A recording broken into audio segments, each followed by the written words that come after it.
My journey with my friend here started here from Nairobi. I was evacuated from here,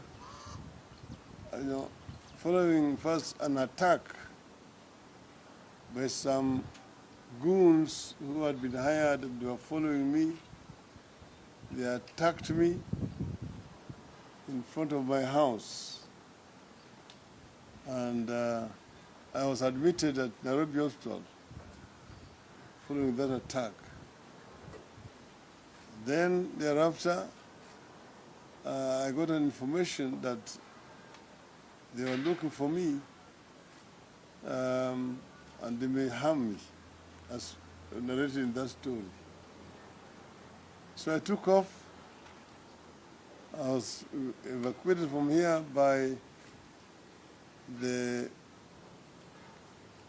through the grace of the Catholic Church.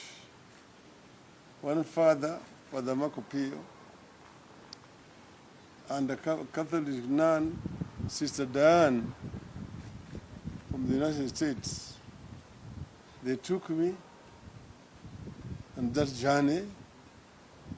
Early in the morning, father was wearing a collar, and the sister was wearing white, and myself was being carried also with a collar, and my name was Father Augustine from Machakos. That's how the name had been given. We passed through all these roadblocks from Nairobi all the way to Kisumu, where we arrived, and I was taken to the Catholic mission up on the hill. Again, introduced there as Father Augustine. After a meal in the evening, I was transferred to another mission called Rangala Mission in Uganda.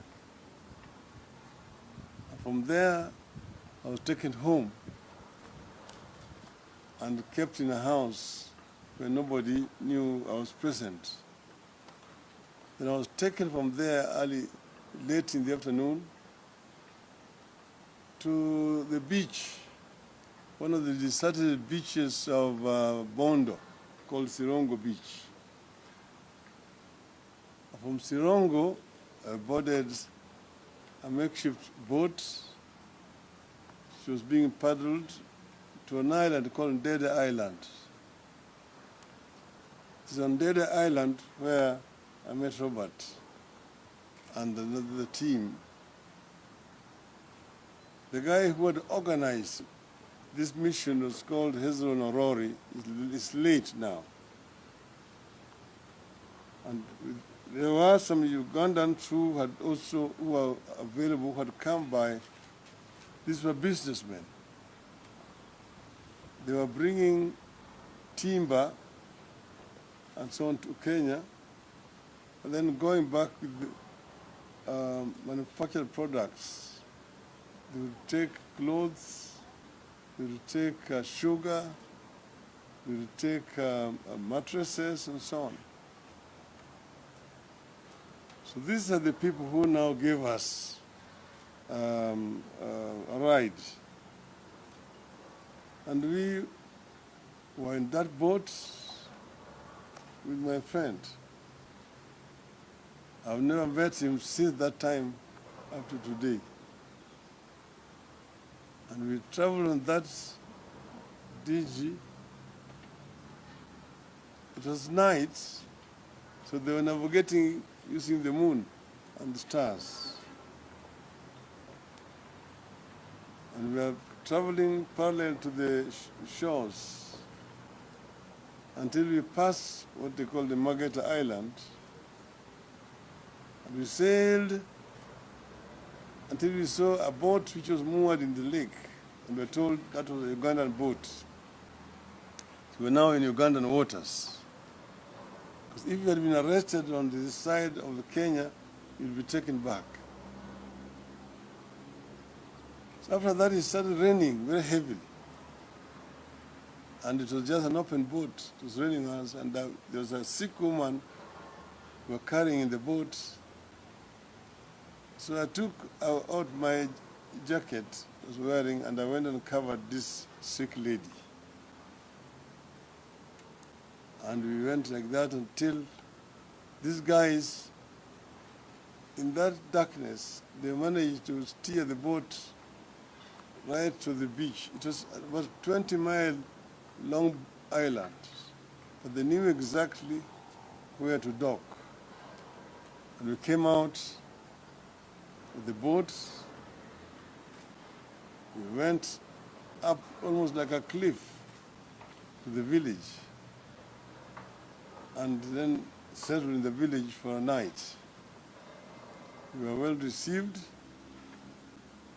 and we spent the rest of the, we had arrived there around 3 a.m. in the morning. And we spent the rest of the night there.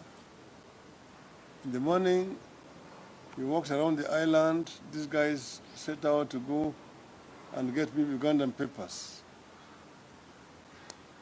So they eventually got me Ugandan papers. And from here, in the late afternoon, we set sail again. This time my name was changed to Joseph Ojiwa Wadea. That's how we now traveled from this island. And as we were moving again in the lake, it started raining again. We went on to another island where we found one person living alone on that island with his family. It's a Kenyan, a relative of the late Robert Ouko at that time. He welcomed us, gave us shelter and comfort until it stopped raining. Then we continued our journey until we arrived at our destination, which was we docked at a shore parallel to Ugandan town called Iganga. So we spent the rest of the night. We arrived there after 2 a.m. And the following morning, we went to Iganga, took a taxi, drove up to Jinja. We changed into another taxi, and at the entrance to Owen Falls Bridge, we found a roadblock, and they were expecting identification. And they saw my name, Joseph Ojiwa there, and I had also certificates of tax called Misolu. I had paid my taxes for the last 3 years. So they waived us to pass. That is how we entered into Kampala. And then I managed to track my friend in Kampala, Mr. Shem Luanga, who then received me. And from there, I now parted from the company I had come from Kenya. I was in the hand of Ugandans. I spent some time in Kampala. Eventually, I managed to find a way because I was registered with the United Nations Human Rights, High Commission for Refugees. And until they managed to get me a country of adaptation. And through a good Samaritan friend, I managed to get an air ticket to travel. They were again looking for me in Uganda, and I had to be camouflaged again.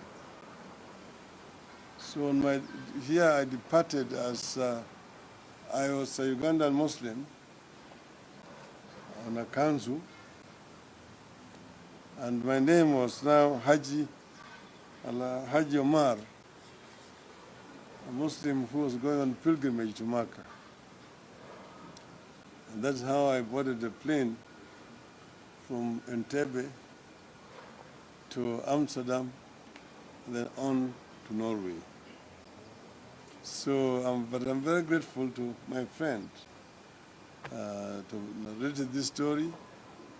When we docked on the beach in Uganda, it was very late at night. This is the mainland.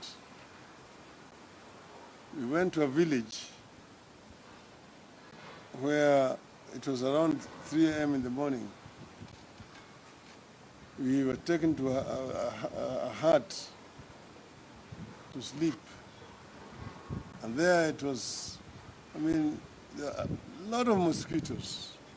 I've never been in a hut where there's so many mosquitoes.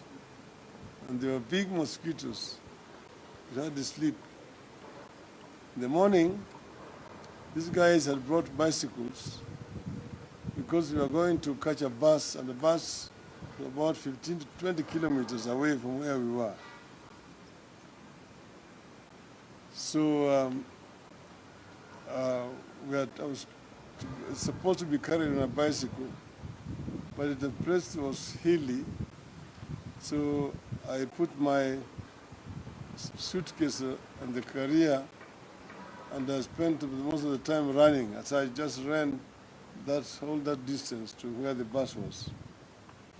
When we arrived, we found that the bus itself had a puncture, and the puncture was being mended very kienyeji, the way we usually mend bicycle tires.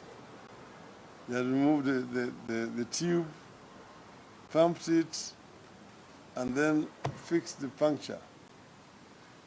And then on we started driving in this bus. I was sitting in front next to the driver, and the radiator was not far away from me. It was heating. Each time they would have to pour water to cool it. In those days, Uganda was busy reconstructing the roads. And it had rained, and it was fairly muddy. So we reached a place where there was a lot of mud. There was a diversion through the bush. And the bus diverted, but in the process we got stuck in the mud. So we had to come out to push this bus for nearly 1 hour. So we managed to get out of the mud, and then to now travel to Iganga. We arrived in Iganga, and that's where we found the taxi, which took us to Jinja, and then on Jinja on to Kampala. So I'm just narrating this story to complete what my friend had already said to the media there. But this is just a story about so many other stories that can be told by the people who have participated in the struggle for change in this country. This journey has been long and has been fraught with a lot of difficulties. When I arrived in Norway, I was adopted there. Eventually, I was given an office by NORAD, and I opened up now Ford external office, because by that time we had started Ford, and the leaders here could not speak internationally. So I'm the one who used to talk on behalf of the Ford movement outside there, explain our story as Kenya, the kind of struggle we are engaged in this country, the kind of international support that we required. So whenever they were doing some interviews, they would get the then U.S. ambassador to Kenya, Mr. Hemston here. They would get the Minister for Foreign Affairs here, and myself from Oslo, Norway, talking to BBC or to the VOA on the issues in Kenya. And when eventually our Kamkunji rally, which was the reason why I was being hunted, the day that when it was supposed to take place, you will have seen those photographs of our people behind the trucks, Shikuku, Orengo, and so on. Again, I am the one who drew the international attention to what was happening there and confirmed the stories that were going on there. So through there, we were able to mobilize a lot of support for our struggle here in the country, struggle for change. And as you know, that rally is what eventually moved Kanu to repeal Section 2A, or Article 2A of our Constitution, and allow for formation of political parties. So all those people took risks. Everybody took a risk in this country. It was not something that came easily. There are those who will be talking a lot this today. They were there, they were grown-ups, but they were nowhere at that particular time. If they were there, they were on the opposite side of history.